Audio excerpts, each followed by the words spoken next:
Well, Lamar Jackson came back last night for the Ravens. Is it trick or treat for the Ravens and their fans? And what's going on with the Dolphins front office? I know it's going to make Dolphins fans scream. Probably because they're all mixed up. Jerry Jones made a comment yesterday that I sure is getting on the last nerves of some really angry Cowboys fans and probably some players. We're going to discuss all that. Plus, it's Pick'em Friday. Will my picks scare me? Or will they just load me with a lot of candy for the weekend, if you know what I mean? We're going to get into all that on a Halloween episode of the Sports Ozone.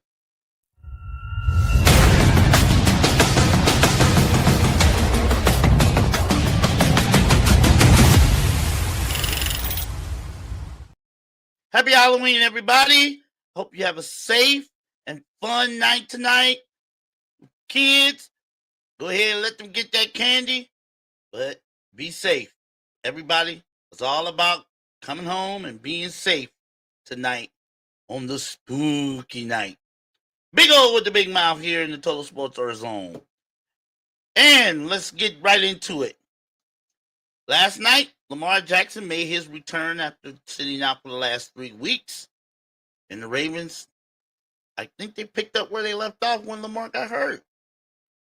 They destroyed the Miami Dolphins in Miami 28-6. And you can tell it wasn't really that close.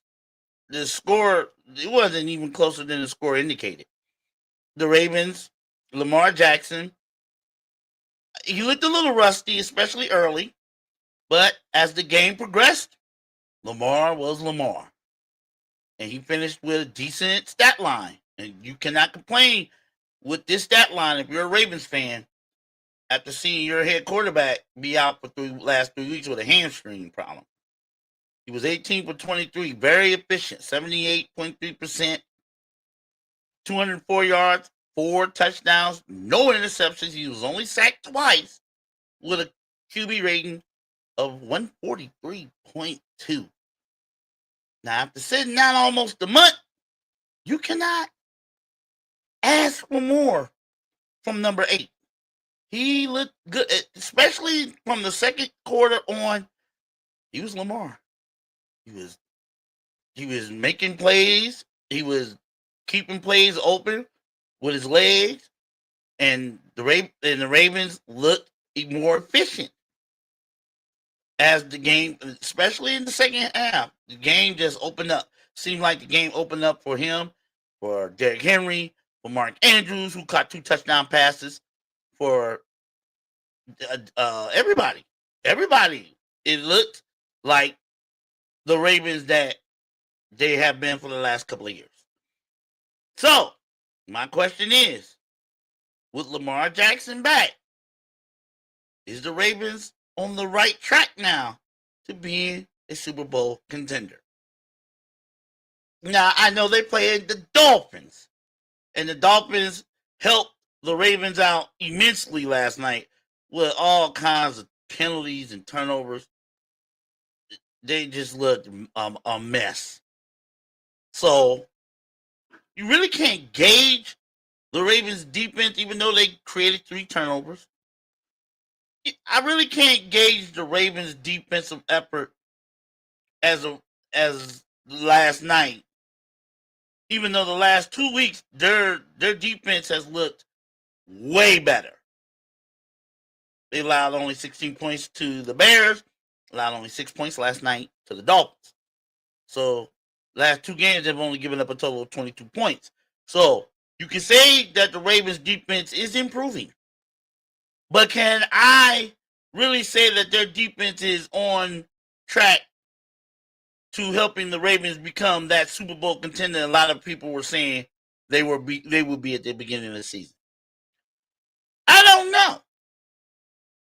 I need to see them play against some decent offenses. I need to see them play against the Steelers. The Steelers have a decent offense. Their defense is, but I need to see them play against them, and they're gonna get that. They're gonna have that opportunity. They play the Steelers twice in the second half of the season. That's what I need to see. I need to see even Joe Flacco and the Bengals. I need to see how their defense comes up against Joe Flacco, Jamar Chase, T. Higgins. I can't really gauge it against the Dolphins. The Dolphins' offense is a mess. And it was a mess last night. I mean, you would think that the Dolphins, how they played against the Falcons, okay, a lot of Dolphins fans saying, well, maybe they're on the right track now. Who knows? No, they're not. No, they're not. That seemed like it was just an anomaly. Maybe the Dolphins played a little angry, maybe whatever. But they're still a mess. Tua Tagovailoa, 261 yards, no touchdowns, 1 interception. So he threw for all those yards, no touchdowns. Why? Drive-killing penalties and turnovers. That's what killed the Dolphins last night. Drive-killing penalties. You get a long pass. I saw one of them. A long pass. Now, this was a controversial penalty, in my opinion. They get a long pass, gets down into the red zone. But that play is nullified over a chop block, illegal block. Chop block below the knees. And then when you see the replay, it wasn't really a block. The running back for the Dolphins, number 31, he slipped. And he just happened to slip to his left when the Ravens defender was coming on him. And he went low. He had just slipped and fell. They called that an illegal chop block. I was like, you gotta be kidding me. But that's what happens. That's what's happening with the Dolphins this year. It's like they can't catch a break. And when they do, they don't do nothing with that break. They didn't do anything with the breaks. Any breaks that the Ravens gave them last night, they only got 6 points out of the deal. Why? Drive-killing penalties and turnovers. So, yes, Lamar Jackson's presence is really going to bump up the Ravens offensively. Defensively, I know they've improved, but the jury's still out. Have they improved enough to go against the Ravens? I mean, the Bills, the Chiefs, even the Chargers in the AFC? Even the Steelers. That's the team they're trying to catch in the AFC North. Has their defense improved enough for that? I can't gauge it against the Miami Dolphins. I really can't. Hell, the Browns' defense looked good against the Miami Dolphins. So I really can't gauge it. But it has improved last 2 weeks. No doubt about that. And now with Lamar Jackson back, now he's got a game under his belt. He's got his groove, what they say, he got his groove back. Or it looks like he's on the way to getting his groove back.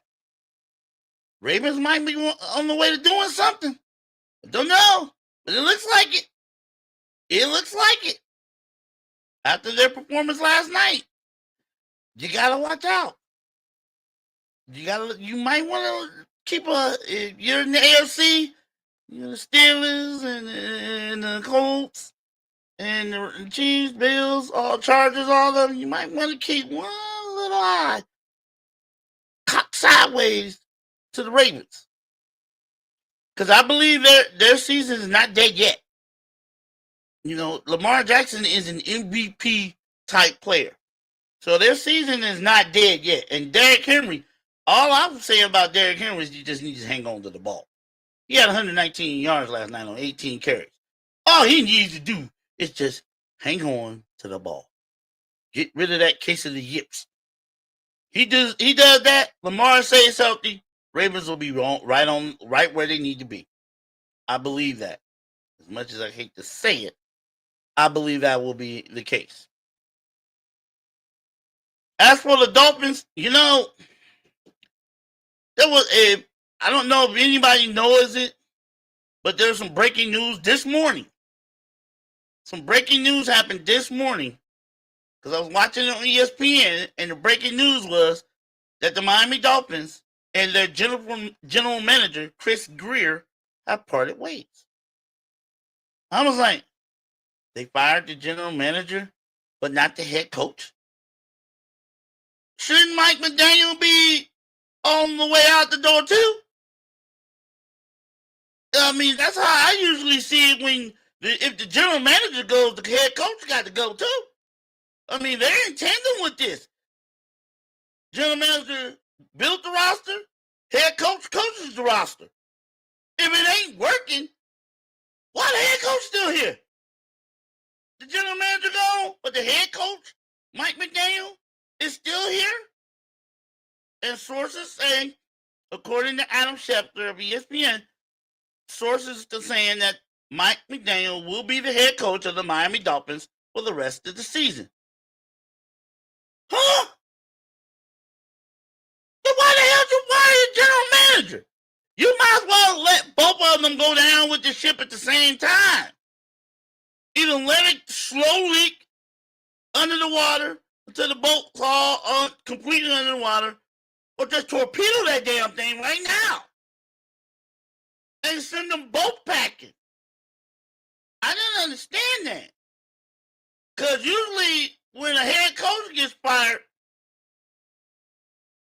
the general manager is not too far behind. But this is like the other way around of weird stuff. It is Halloween. So weird things happen on Halloween, but come on. The general manager of the Miami Dolphins, they say part ways with the team. That usually says to me you just got fired. Either and they're trying to make it smooth for the people, for the fans. No, you don't part ways. You get fired. And Chris Grier, let's just call it what it is. He got fired. He's been the general manager of the Dolphins since I believe 2016. What, 2 playoff appearances? So where's the head coach? Why is he still here? He should be gone too. And that's my opinion. If you're gonna fire a general manager, that head coach got to go too. Because I'm pretty sure whoever you get as the new general manager of the Miami Dolphins, I know he ain't gonna hang with Mike McDaniel. He's gonna want to get his own head coach in. He's gonna conduct his own interviews to see who he feels is best to coach this team in the future. So why is Mike McDaniel still the head coach? I don't know. Is it the quarterback, Tua? Is it just the injuries? They're laying blame or making excuses? I don't know. But what I say is that's all BS. It's all BS. It's all BS. There's no way in hell you fire the general manager and that head coach ain't walking out the door with him when you're 2-7. There's no freaking way that the damn head coach of the Miami Dolphins, Mike McDaniel, is still the head coach, but the general manager is gone. Somebody down there in Miami is doing some things ass backwards. And that's how I see it. It's all a mess. It's nothing but a total mess. And I'm pretty sure a lot of Dolphins fans, after they waylaid Atlanta last week, were thinking, okay, let's see where this goes. They might just be on that up trajectory. No, hell no. Ravens put all the end in that, and that's why the general manager got fired, but not the head coach. Spooky stuff already on Halloween. What do you think? Drop a comment. Hit that like and subscribe button if you like what I'm talking about. I love to hear from you, and I appreciate your likes and subscribes. I appreciate them very much. But the Dolphins got some problems. Y'all know that. He got some problems. Big O with the big mouth in the Sports Zone. Let's move on. I heard this morning that Jerry Jones, the owner, president, and the general manager of the Dallas Cowboys, made a comment to the Wall Street Journal yesterday that I'm pretty sure has pissed off not only Cowboys fans, but some players on that team as well. Quote, Jerry Jones made this quote to the Wall Street Journal yesterday. Quote, there's $100 billion present value, $100 billion present value with gas out there. That's why I'm talking to you on the telephone rather than trying to fix our defense with the Dallas Cowboys, end quote. Now, we all know Jerry Jones makes his money in oil and probably real estate. But you are the owner and general manager of the Dallas Cowboys. You have an offense that can put up points with anybody. But you know, I know, and everybody knows your defense stinks. Stinks like hot garbage on a winter day when you're standing right next to it. And you can still smell it with the brisk wind. Why? I ain't got no problem with him trying to make money. I mean, he's a self-made billionaire. Worth $16 billion. I understand that. We live in a free capitalist society, and if you got a chance to make money, go ahead and make that money. But damn, you know your Cowboys got a sorry-ass defense, and you make that comment? What's wrong with you, Jerry? I know you getting old, but damn! But you make that kind of comment. You know your player is going to hear that, especially your $60 million quarterback. You're not, so it sounds like to him, to me too, and trust me, I'm not a big time Cowboys fan. I'm not. But damn, it sounds like to me, it probably sounds like to Dak and some other players, and I'm pretty sure it sounds like to most of the Cowboys nation, that you don't give a damn about this team right now. You could care less about fixing that defense. And the trade deadline, I believe, is next Tuesday. And all you need to do is get one impactful player on defense. And it could probably turn that defense to at least respectable. And that's all you would need. At least that's what I think. All you need is a defense that can at least get some stops when they need to. With that offense, you might just make the playoffs. Hell, you might just steal the division. Who knows? But you can make a comment like that. It's telling me, and I'm pretty sure it's telling Cowboys fans, you just don't give a damn. You don't care about that defense. I know you don't think this defense is going to fix itself on its own. We're in week 9 in the NFL season. If it wanted to fix itself, it would have did it at least 2-3 weeks ago. And it sounds like you don't care. Okay, make your billions. Go ahead, do that. But you're also the general manager of this team. I'm thinking if you got other more pressing issues to deal with to try to make that money, this is why I think Jerry Jones should step aside as general manager.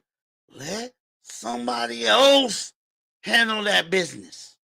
Somebody younger, more in tune with the team, more in tune with the league, more in tune with the players and the wave and the ebbs and flows of free agency and this and that. Let somebody else handle that, Jerry. Because obviously what you've been doing and comments like this is the reason why the Cowboys ain't been to even the NFC Championship game in damn near 30 years. It's like it's like comments like this is like you're telling the world, hell, I don't care how bad that defense stinks, as long as I'm making that money. And let's face it, he's making that money. That's what intrigues me about Jerry Jones. Whether his team stinks or whether they Super Bowl contenders, he's gonna make that money. He gonna make that cheese. And it must be working. He's worth $16 million. Cowboys is the most expensive franchise in sports, $13 million. So he's making that money. But goddamn, excuse my French, damn. This is your team. Your team is trying to win. You got a prolific offense. Dak Prescott, C.D. Lamb, George Pickens, Ferguson. You got a team that can put up points against anybody. But your defense is a sieve, leaking in all areas. And you won't lift a finger as the general manager of this team? And you won't do a damn thing to try to fix it? And you make comments like this? First of all, you should have kept that comment to yourself. I mean, if that's how you truly felt, you should have kept that comment to yourself. You didn't have to put that out there for everybody to read, because you know that's just going to piss off everybody. But then again, maybe that's what you want to do.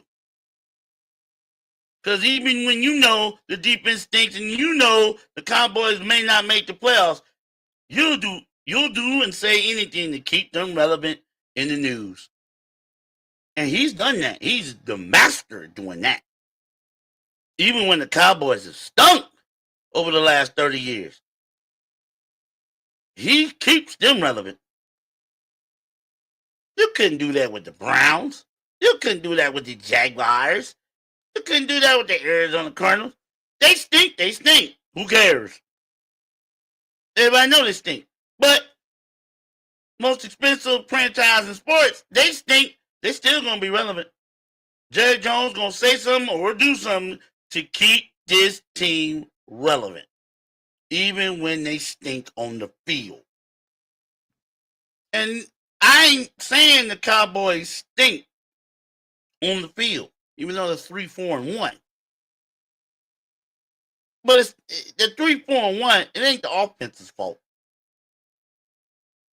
It's the defense, and everybody knows it. And with Jerry Jones making comments like this, it's like he don't give a damn about that defense. Right now, that's what it sounds like to me. And what I'm saying, and unfortunately, you can't fire the GM because he is the GM. But what I'm saying is this, Jerry Jones, if you got more pressing issues with concerns of making that money, or we'll say or whatever, what have you, why don't you pass that general manager hat to somebody else? I wouldn't care if it was your son who was the full-time general manager.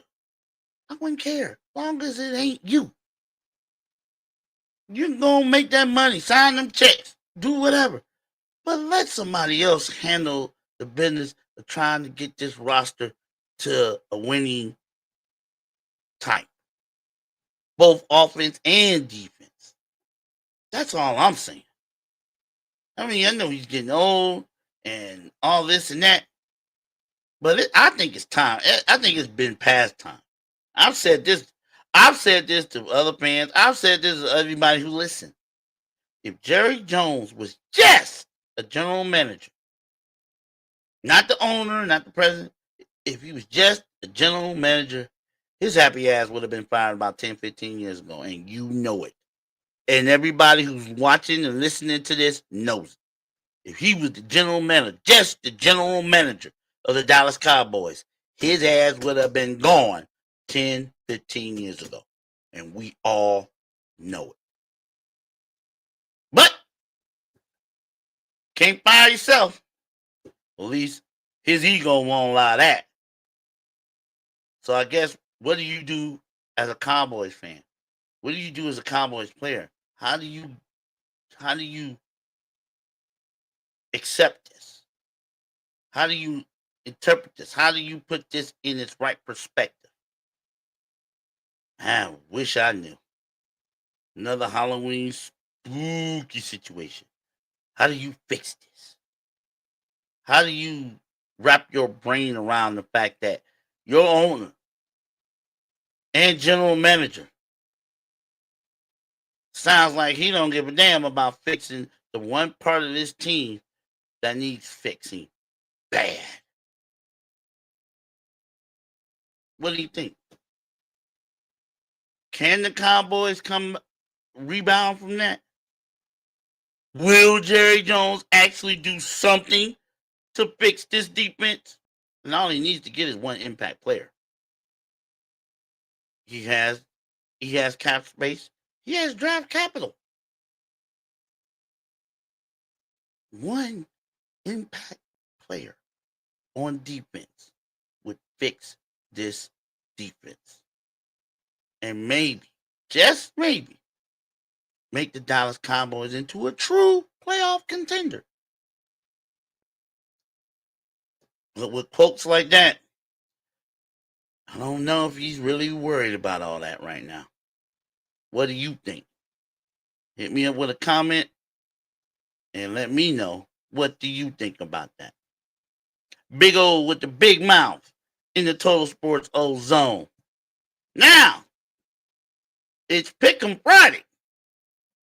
So, got to make my picks. I did really good in my college picks last week. I'm getting better in my NFL picks. My NFL picks are still shaky, but I'm hoping for treats rather than tricks for this Halloween weekend. So, here we go.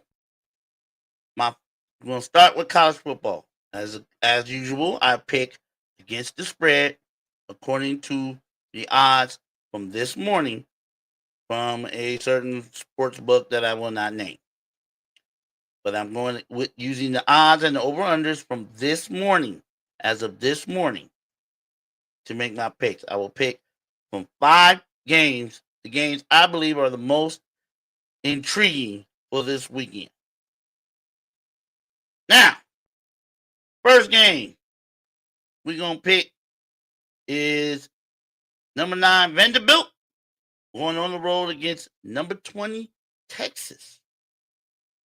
I told you yesterday, this is one of those games where Texas needs to win to keep themselves in the float, in the conversation in the college football playoff, and to keep themselves in the conversation from the SEC.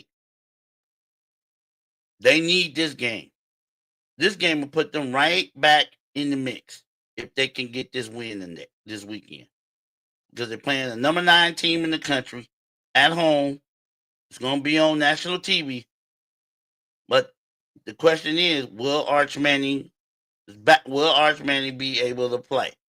All indications are he's a game time decision. If he plays, of course, Texas has a better chance to win. But if he does not, I don't know. I don't see it. Because this Vanderbilt team is tough.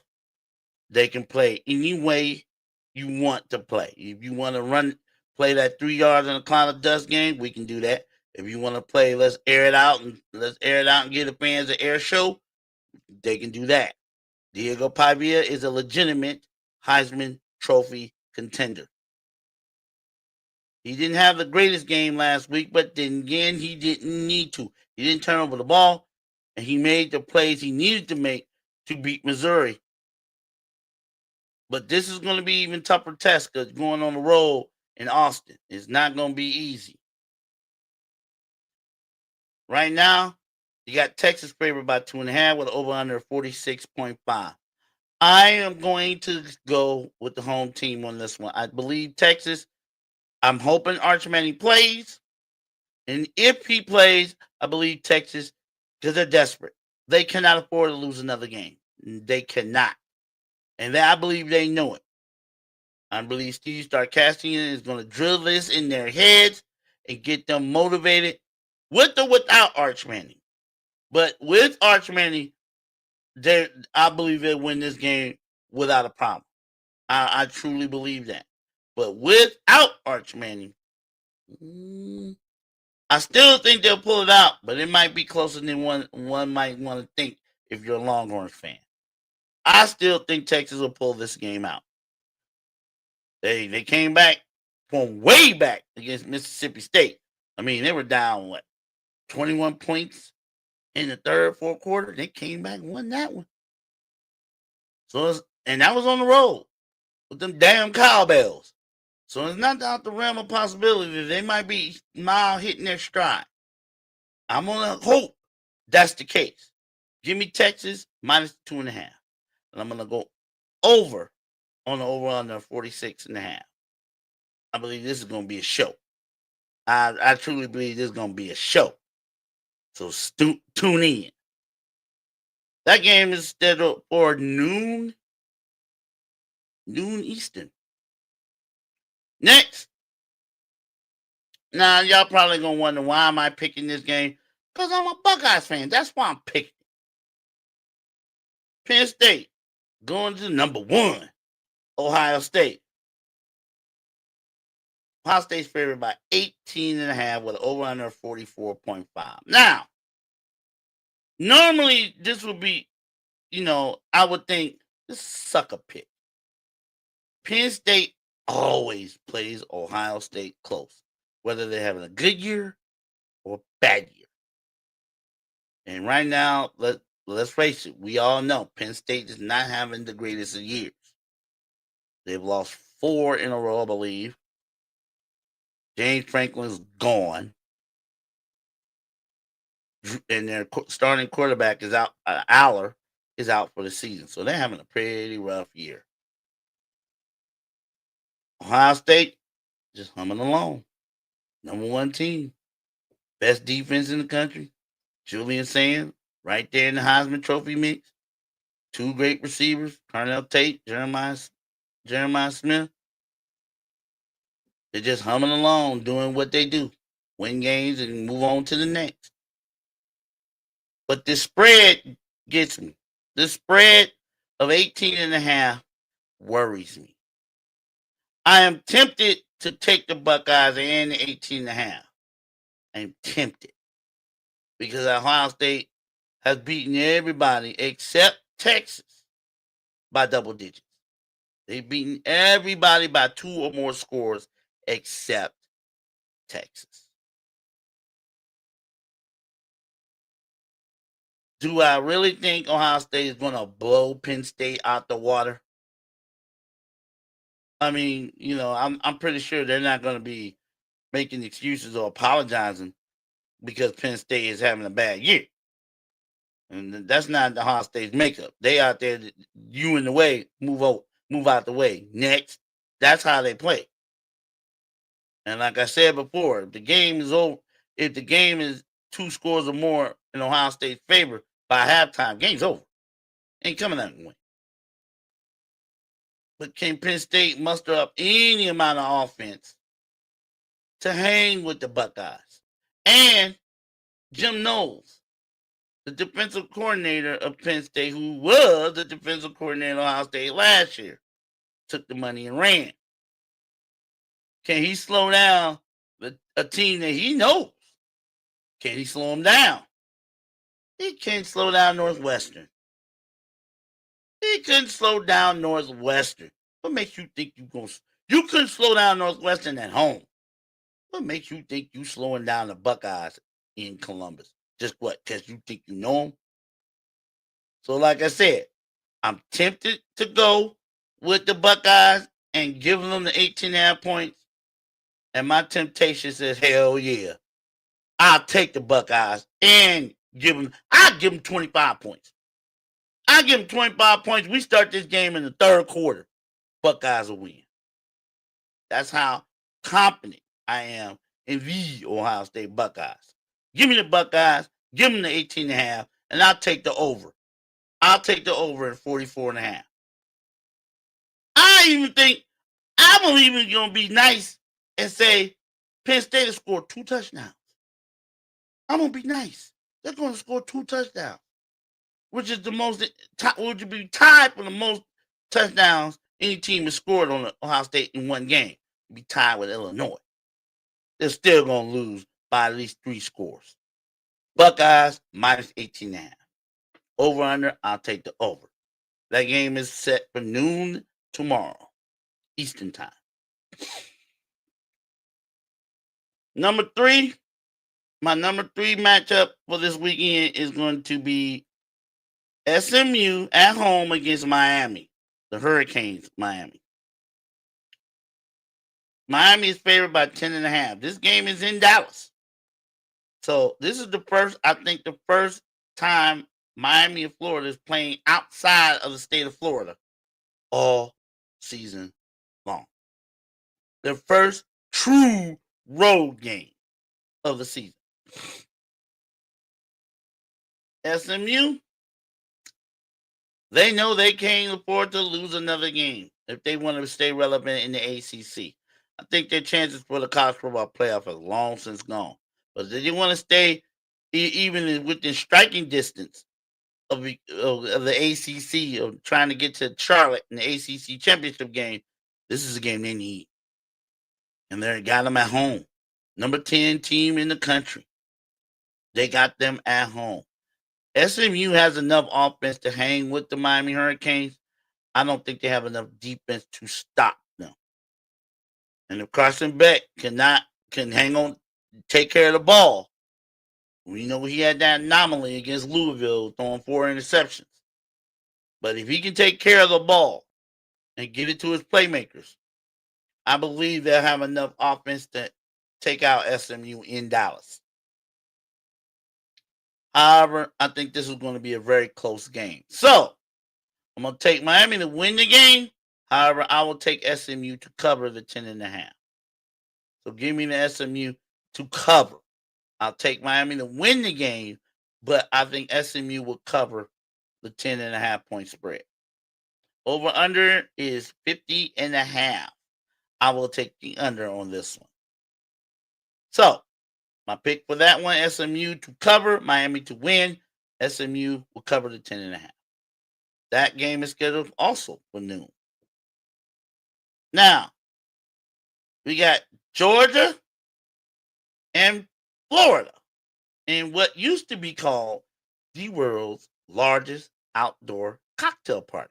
This game is being played in Jacksonville, Florida, as it does every year. Now, Florida, coming off a bye week after they fired their coach, Billy Napier, is a 7.5 point underdog against Georgia. Over under 50.5. Now, my conventional wisdom tells me I should pick Georgia in this game. But this is also a rivalry game. And Florida has the new interim coach, and they've had a week to prepare. And to shake out the Billy Napier episode and get hyped up for what could be their last big game of the season. Let's face it, this is probably be the highest ranking team they're going to play all season long for the rest of the season. So this is like their bowl game. This is their bowl game right here. And I think they would love nothing more than to knock Georgia off their pedestal and you put Georgia in a little bit of trouble. But not just the SEC, but also the college football playoff.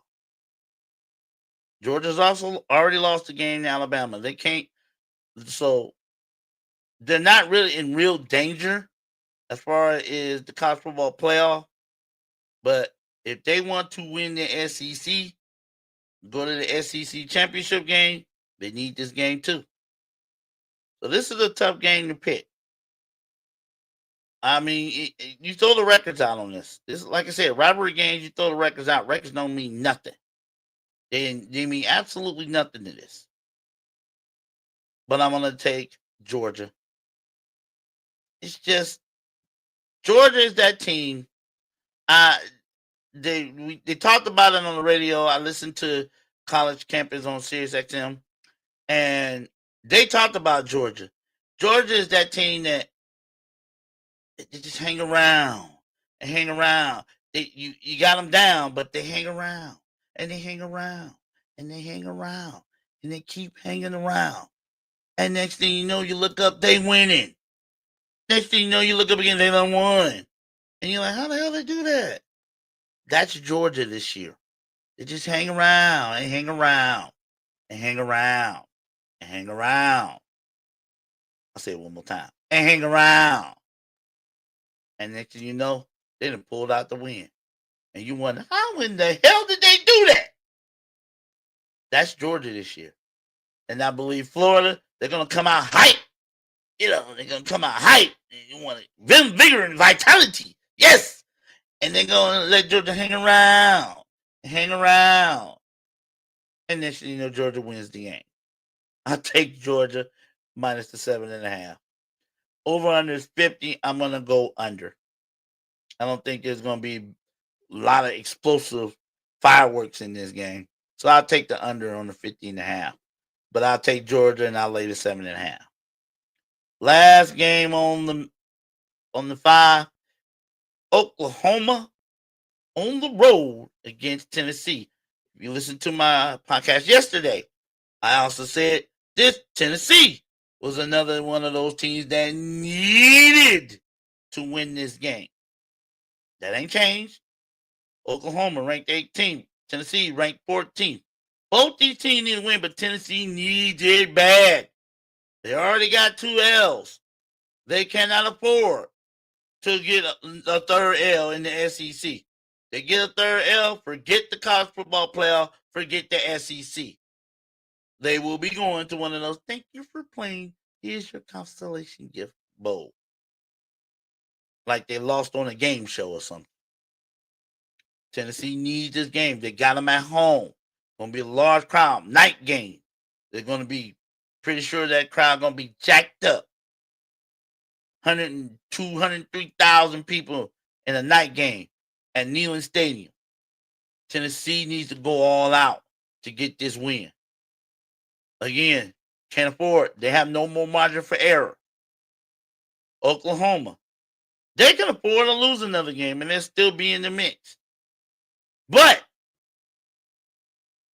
the question with me in Oklahoma is Latar's the quarterback. Latar, is his finger, thumb fully healed so he won't be making too many bad throws? We've noticed that with Oklahoma. I even noticed that with South Carolina. He made a few bad throws, but South Carolina is South Carolina. If Latar's fully back to being his early season Heisman Trophy in the conversation itself, Oklahoma will pull this game out. If he is not, I believe Tennessee will make enough plays on offense to win this game. It all depends on both of these teams' defenses. I'm going to have faith in the Vols. And I'm going to take the Vols this week minus the 3.5. Over under is 55.5. I'm going to go over on the 55.5. I believe the Vols are going to play desperate. They're going to play dangerous. They need this game. And I believe they're going to pull it out. So give me the Tennessee Vols minus the 3.5 over the Oklahoma Sooners. Those are my 5 picks in college football for week 10. Now, let's move over to the NFL. I pick all the remaining NFL games for this weekend. We know there's some teams that are going to be on buys, so I ain't got to worry about them. And like I said on yesterday, my last rant yesterday, I'm so damn glad I ain't got to deal with the Browns. I ain't got to pick for or against the Browns. Because I ain't never picking for their asses again. I said that yesterday. I'm going to say that today. And I'll say that for the rest of the time. Until they show me something, ain't picking the Browns to cover, win, or anything. Damn that. So, with that being said, here are my picks for the NFL for Week 9. First up, we got the Atlanta Falcons on the road against the New England Patriots. This is a 1 o'clock game in New England. I had faith in the Falcons about 2 weeks ago. That faith is gone. It's gone. It's gone. You let the damn Miami Dolphins, with they no offense having sales, run over under our eye and through you in your house, and then you want me to think you got enough in you to go to New England and take care of the Patriots? I don't have no faith in you no more. I just don't. I'll take the New England Patriots minus the 5.5. Sorry. I don't have faith in the Falcons like that anymore. I did once. I don't anymore. They shook the faith out of me.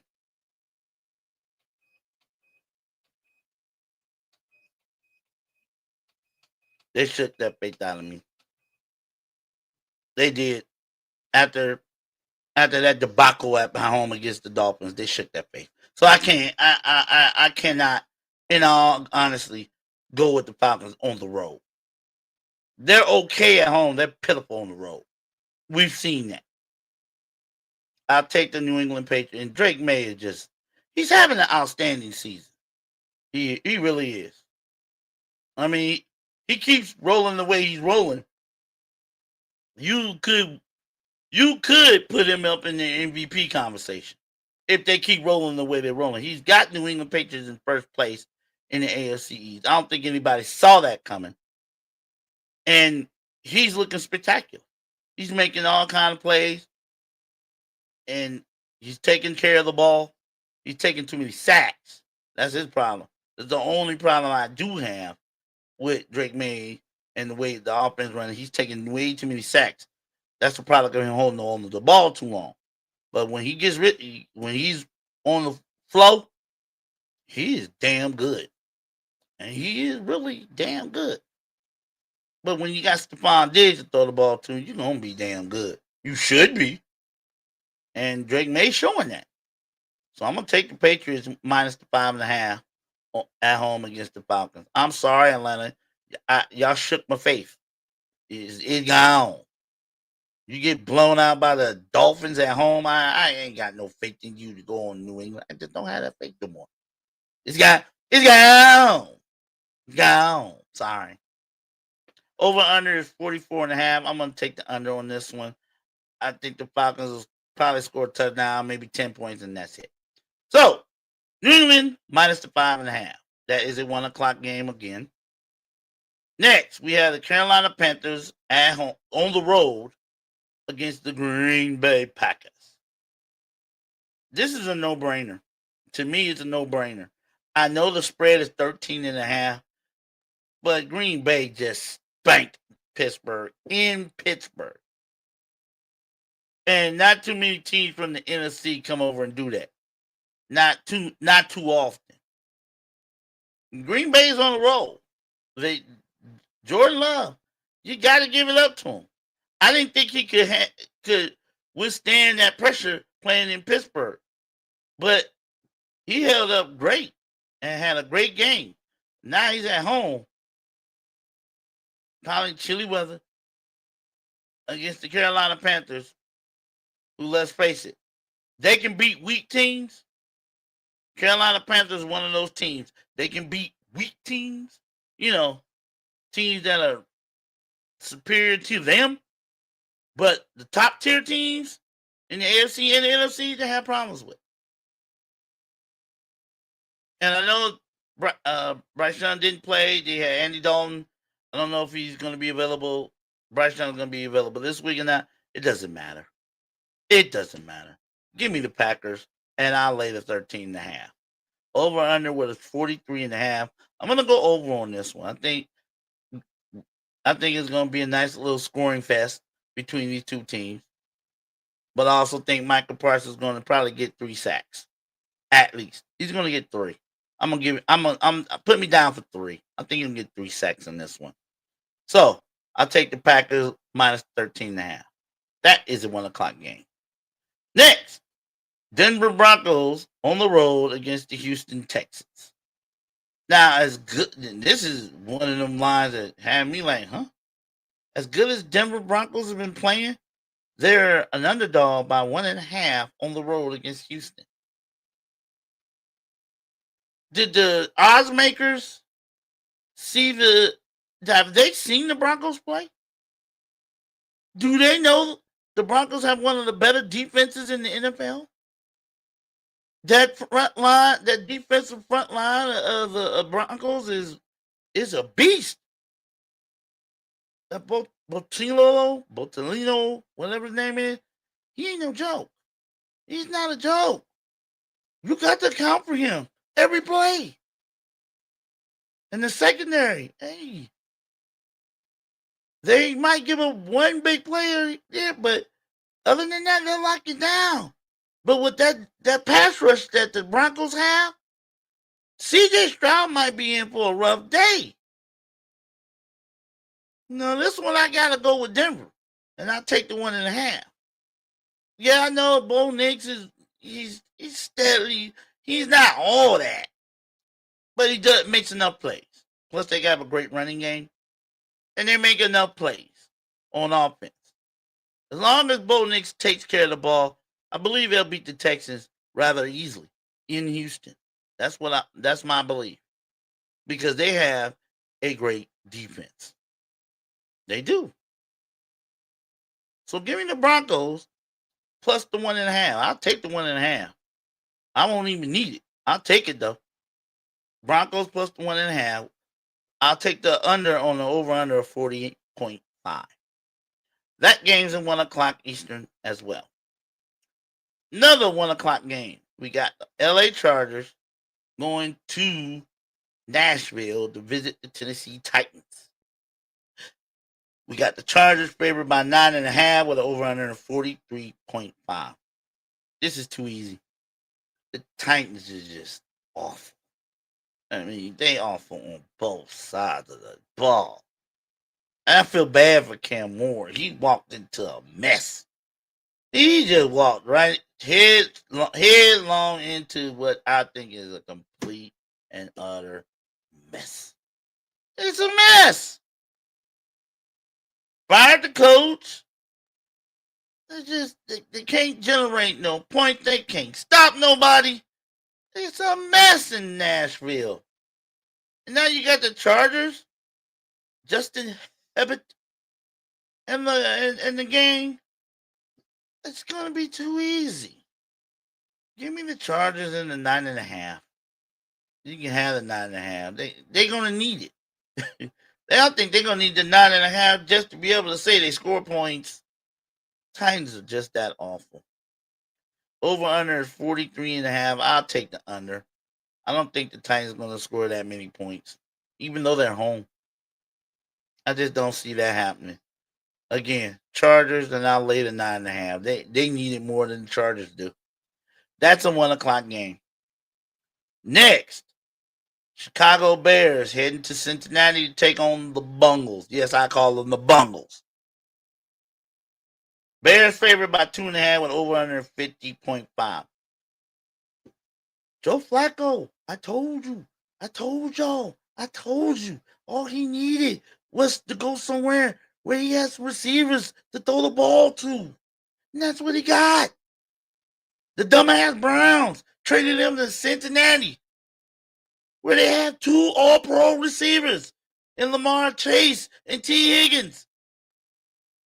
You know how much Flacco and the Bengals have been averaging since he came on over?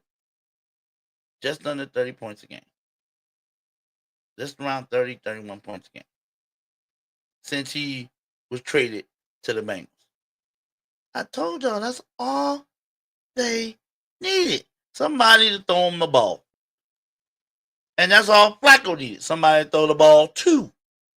He got not 1, but 2. Don't forget the tight end.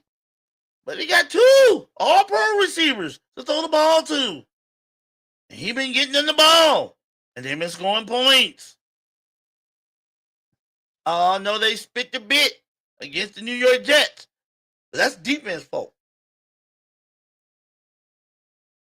I don't think they're going to let that happen again 2 weeks in a row at home. So give me the Bengals, and I'll take the 2.5. With the over-under being 50.5, I'm going to take the under. No, I'll take the over on this one. Neither one of these team defenses are really eye-popping. So I think this will be another shootout. But this time the Bengals will pull out the shootout. Bengals plus the 2.5. Again, that's a 1 o'clock game. Next, we got the Indianapolis Colts, best team in the AFC at this point, going on the road against the Pittsburgh Steelers. We got the Colts favored by 3 with an over-under 50.5. I'll take the Colts. And it ain't because I hate the Steelers, even though I hate the Steelers. I hate the Steelers. I do. But the Steelers defense is just wishy-washy at best. It is. Where you at, TJ Watt? Where you at, Haywood? Where y'all at? Ramsey. Where you at? When y'all show up, let me know. I might pick you.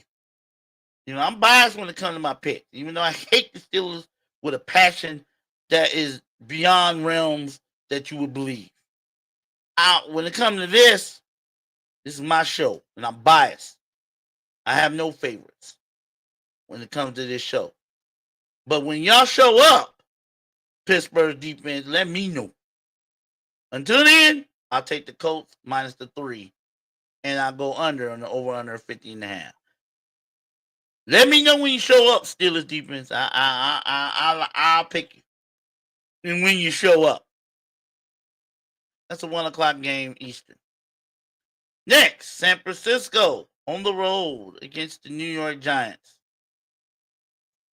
I would love to pick the Giants on this one, but with the injury to Cam Scatterboo, I can't. I know Jackson Dart he's an up-and-coming quarterback, no doubt about that. But the 49ers are just the 49ers. Even without Brock Purdy, they still make it work. With all the injuries they sustained, they still know how to make it work. Yes, they lost, but you best believe they are not going to lose 2 games in a row. I don't trust them to do that.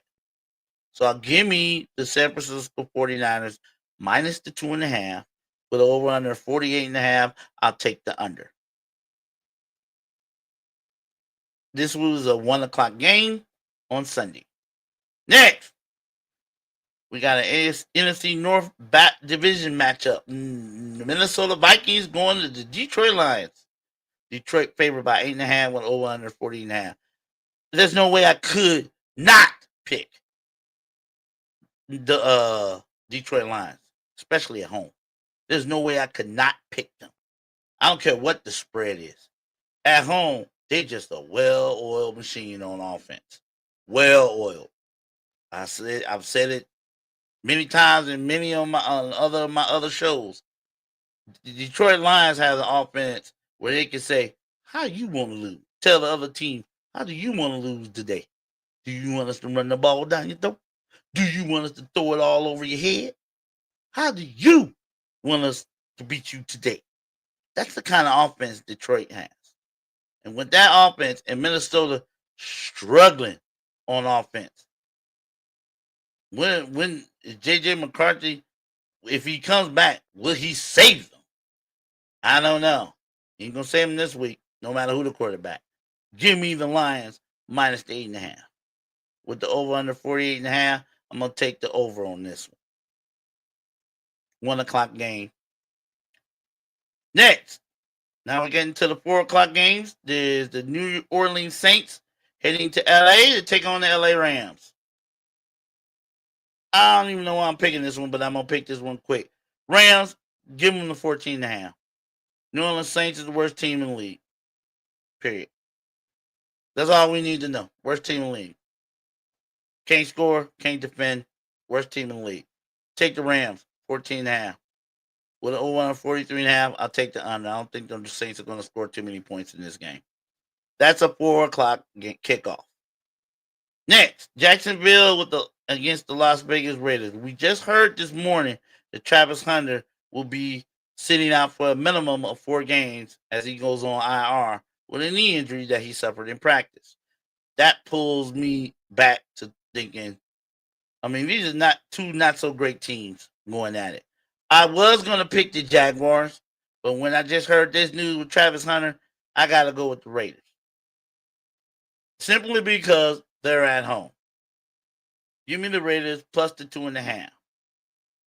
Over under 43.5. I'll take the under on this one. I believe the Raiders will find a way to pull this game out. Now that Travis Hunter is on the fence. That's a 4 o'clock kickoff. Now, probably the biggest game of the weekend in the NFL. You got the Kansas City Chiefs heading to Orchard Park to take on the Buffalo Bills. Patrick Mahomes against Josh Allen in Buffalo.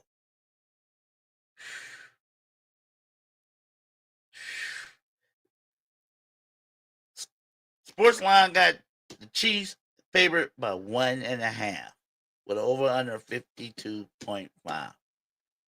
I don't know which way to go on this one. You got Josh Allen, MVP. You got Patrick Mahomes, who was a 2-3-time MVP and dueling.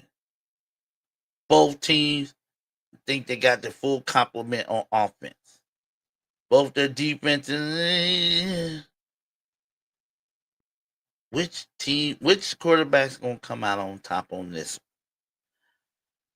I am going to go with the Chiefs. The Chiefs are going to win this game and let everybody know, hey, we still here. The AFC still goes through us. And you better know it. I think they're going to come in there with an attitude. I think they're going to come in there trying to show the world, hey, don't you forget about us. Don't you forget. We are the defending AFC champions. You want to get to the Super Bowl, you got to come see us. I think they're going to show that in this game. Give me the Chiefs minus the, and I'll lay the 1.5. Over under 52.5. I'm going to go under on this one. I'm going to take the under on the 52.5. But give me the Chiefs and the 1.5. That should be a damn good game. It should hopefully it lives up to all the hype. I hope so. That game's at 4:30 on Sunday. Then you got the Sunday night game, the Seattle Seahawks heading to Washington to take on the Commanders. Seahawks are favored by 3 with over under 48.5. Seahawks, they just find ways to pull victories out, whether they're home or on the road. And they got, I think, the leading receiver in the NFC in Jackson Smith-Njigba. That boy's bad. That boy is I think he should be in the running for Offensive Player of the Year. If he can keep putting up the numbers he's been putting up, he should be in the running for Offensive Player of the Year. We're gonna find out though, as they're going cross country to take on the Washington Commanders, who need to pick up wins. They've been slipping lately. They need to be picking up some wins to keep pace in the NFC East. I'm gonna go with the Seahawks minus the 3. I think their offense is a little bit more prolific than Washington's right at this point. So give me the Seahawks minus the 3, and I go under on the 48.5 or the over under. That game's at 8:25 Sunday night. The Sunday night football game. And then finally, to end week 9, we have the Arizona Cardinals coming to Big D, or technically Arlington, Texas, to take on the Dallas Cowboys. Cowboys are favored by 2.5 with over under 53.5. Kyler Murray is scheduled to play in this game after sitting out the last 2 weeks. What do I think? It's going to be a shootout. Neither team's defenses could stop a cold. Let's face it. Neither team's defense can stop a cold. I'm under the impression whoever has the ball last will probably win this game. And you heard my rant about Jerry Jones earlier today, and it looks like he doesn't want to do anything. So it's all going to be on the offense. It doesn't look like Jerry Jones wants to do anything about fixing the defense. So it's all going to be on Dak Prescott, George Pickens, CeeDee Lamb, Ferguson, and the rest of the Cowboys offense to carry this team for the rest of the season. That's what it sounds like. The only reason I'm going to pick the Cowboys is they're at home. At home, they tend to play a lot better than they do on the road. The defense even plays a little bit better than they do on the road. So I'll take the Cowboys in this one, and I'll give the 2.5. Over under 53.5. I will go under on the 53.5. Actually, you know what? No, I'm gonna take the over. Like I said, neither one of these teams' defenses could stop a Cole or guard a door if they had the keys. I'm gonna go with the Cowboys though, only because they're at home. That game is scheduled for 8:15 Monday night. So it'll be this should be a good offensive game to watch. Yeah, probably will be. If you're expecting to see good defense in that game, you might want to watch a replay of a game on Sunday. And that's my picks for week 9 of the NFL season. So that'll do it today for the Total Sports Ozone. Big O with the big mouth. You guys have a great weekend. Again, be safe tonight. Halloween. Kids, get all the candy you can. Make sure your parents check that candy out before you eat it. And be safe. Get home safe. Be safe. And I'll see you Monday in the Total Sports Ozone. See ya.